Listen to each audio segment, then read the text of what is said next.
and welcome to ASCE Interchange Live. I'm your host, John Marston, Associate Editor of Civil Engineering Source for the American Society of Civil Engineers. Thanks for joining us today to discuss how living materials in cement and concrete can shape the future built environment. Our guest today is Professor Will Schrubar, Deming Associate Dean of Innovation and Entrepreneurship at the University of Colorado Boulder and the Principal Investigator at Living Materials Laboratory. Welcome, Will. Hey, John. Really excited to be here. Thank you so much for having me. Well, we're really glad to have you here today. According to the World Economic Forum, the global cement industry is responsible for about 8% of the world's total carbon dioxide emissions. Concrete is one of the most widely used materials worldwide, so policymakers and civil engineers have been challenged to find innovative solutions to reduce carbon emissions to meet global climate targets. Researchers are now exploring ways to make cement production carbon neutral and even carbon negative with living materials. First, what do we mean when we say living materials, Will? Yeah, that's a great question to kick things off. So by definition, living materials are solid matter that not only has useful material properties like strength or stiffness, properties that we know and love in civil engineering, but perhaps other properties too, like electrical conductivity. But in addition to those properties, those materials also retain a useful biological functionality, such as self-healing or biological, chemical, or even physical signaling. So in other words, the materials themselves are alive. And those materials can be made by adding living organisms to something that is non-living, like a 3D printed polymer cellular matrix to make what are called biohybrid living materials, or the living materials could be produced by the cells themselves, and where the cells excrete the cellular matrix that they live in. So it could really be made exclusively by the living organisms themselves. And those are fully living materials as we know them to be. So how did your team discover that these materials could be effective in concrete and cement? Yeah, great question. So a few years ago, we were asked by the US Department of Defense to create a material that displays both structural and biological function. Kind of challenged us to create a concrete-like alternative without using any cement. And our team here at the University of Colorado was particularly inspired by these natural formations called stromatolites. Stromatolites are natural rock-like formations that form in marine environments, so really off the coast in some locations around the world. And those stromatolites are produced by tiny little blue-green algae that live in the ocean, and in the right conditions, these tiny algae just use sunlight, seawater, and CO2 that's dissolved in the seawater to precipitate calcium carbonate, or limestone, really. And they do this in layers, so layer by layer by layer deposition. And over time, really decades, these tiny algae produce these rock-like formations. And we knew we didn't have decades to grow these materials, so we really just sped up the process. So we started with sand, common aggregate in making concrete. And we added these tiny blue-green algae to the mixture of sand. And we found that in the right conditions, these algae produce that calcium carbonate that helps cemented the sand grains together. And when we let that material basically produce itself, we were able to test it. It gained enough strength and stiffness to be able to test it. And we discovered that it had properties very akin to concrete.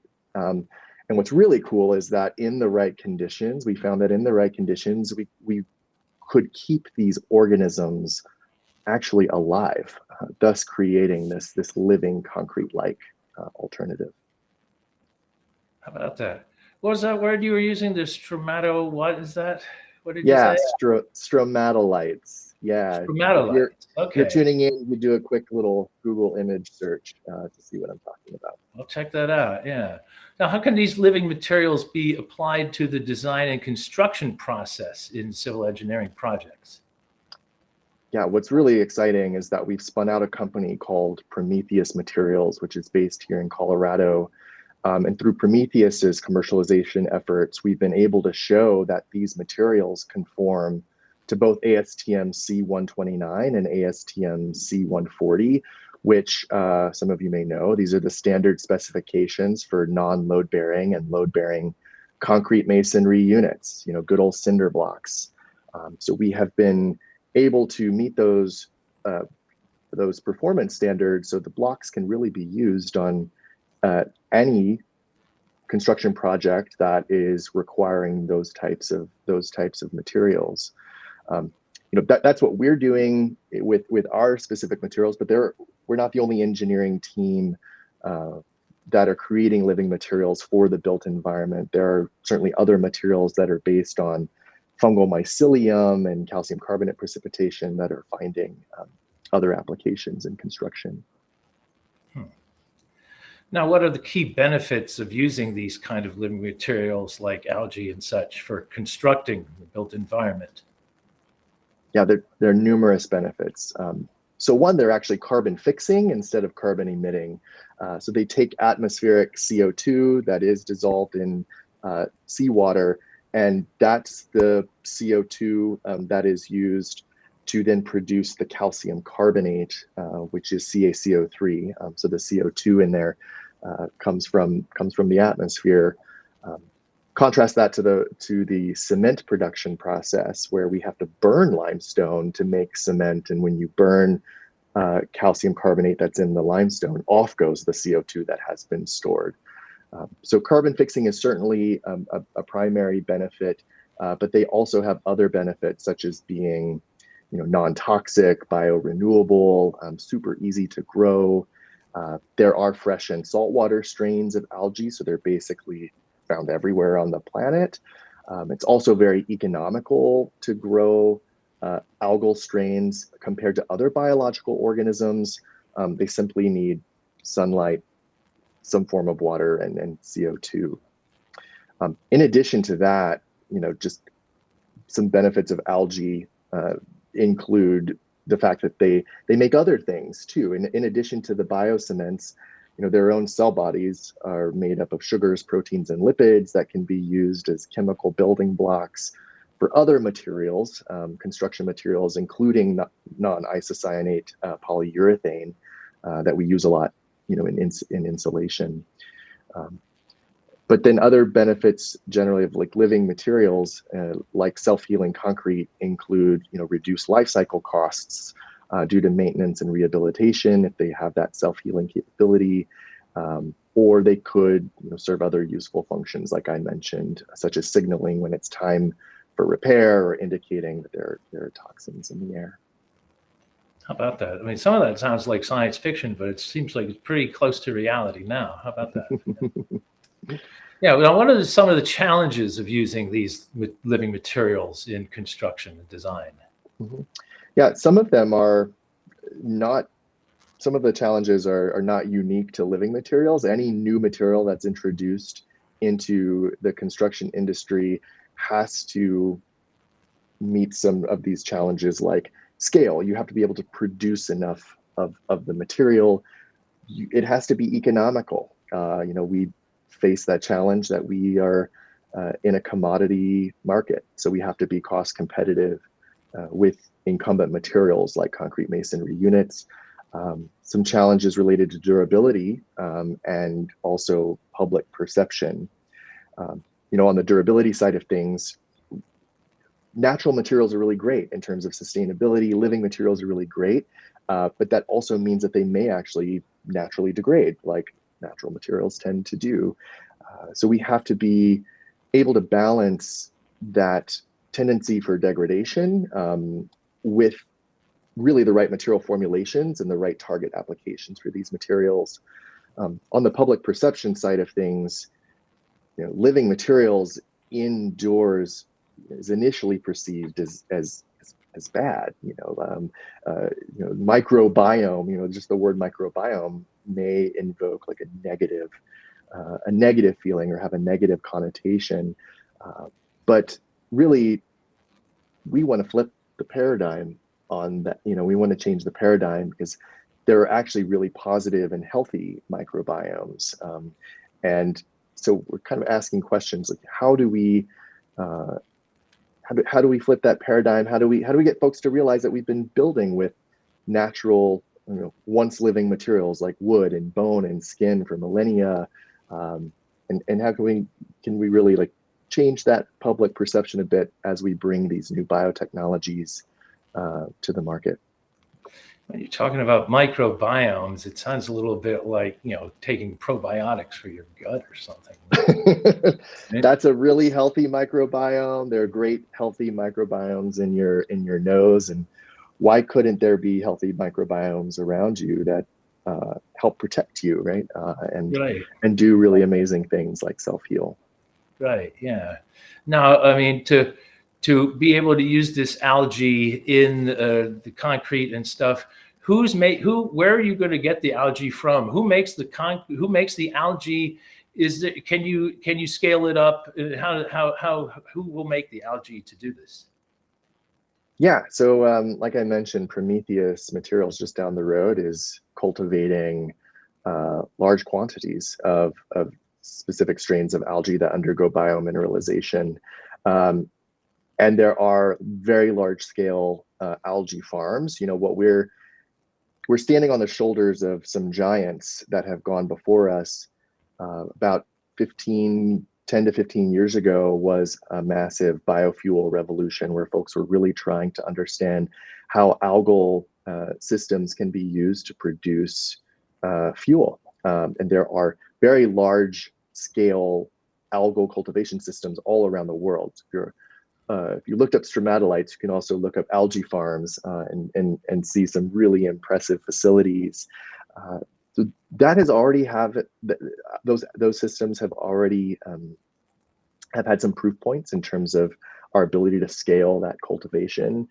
So we're really grateful that the timing for Prometheus and the timing for these technologies is such that we can leverage all of that great knowledge and experience as we introduce this particular material to the world.